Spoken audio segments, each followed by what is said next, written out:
Riverboats have played an important role in Pierre and Fort Pierre from the very beginning. Everything needed to build the two communities came upriver on a riverboat. It's been more than 100 years since a paddle wheeler made its way around the Missouri River. But in 2017, Captain Caleb Gilkerson of Steamboat Riverboats brought a paddle wheeler upriver. It was an adventure. Producer Justin Jensen sat down with Captain Caleb to find out more. Hauling this thing down here must have been a pretty big chore. Tell me a little bit about the process of getting it here.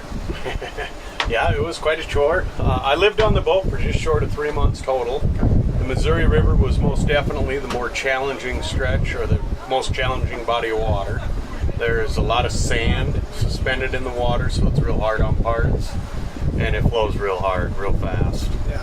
And it found every weak point in the boat and then exposed it. And so we were put in a lot of positions to be repairmen for diesel engines and for all kinds of mechanics that previously I had thought was outside of my skill set. Yeah, so it was a good trip overall. It was a challenge, but that's what made it so rewarding getting it back here to Pierre too.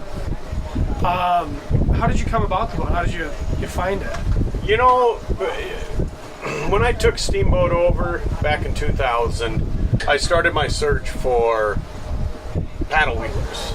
You know, at that time I had an inkling that I would just love to bring a paddle wheeler to Pierre, South Dakota. You know, I'm far from the first person to ever have the idea. And I started traveling then. I actually hooked up with a paddle wheeler dealer and then made my way down to Texas, looked at my first one. And I've been looking at them ever since. And then this is the first one where I found it. It's a true paddle wheeler for one. The price was right, and it was in a location that, in theory, I could deliver back to Pierre with relative ease. A lot of the paddle wheelers are landlocked, and they're big enough where you got to go in and cut them into half or quarters. And this one worked out to be the outside edge of what we were capable of. Cool.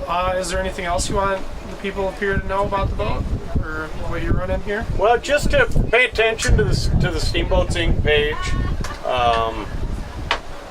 This Thursday we've got one charter with dinner. Next Tuesday we've got a charter that doesn't include dinner. It departs at 7:30, board at 7:15. That one's done at 9. And also go to our website.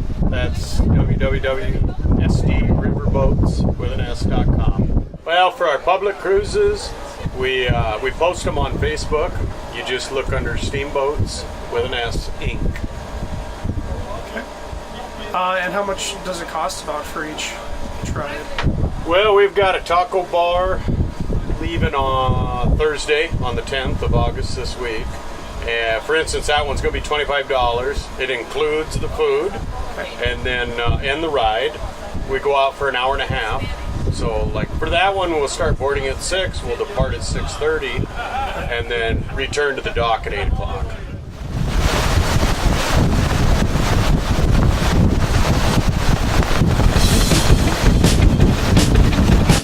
If you'd like to know more about the Sunset or to view upcoming cruise schedules, log on today and visit Steamboat Bait and Tackle in Pierre.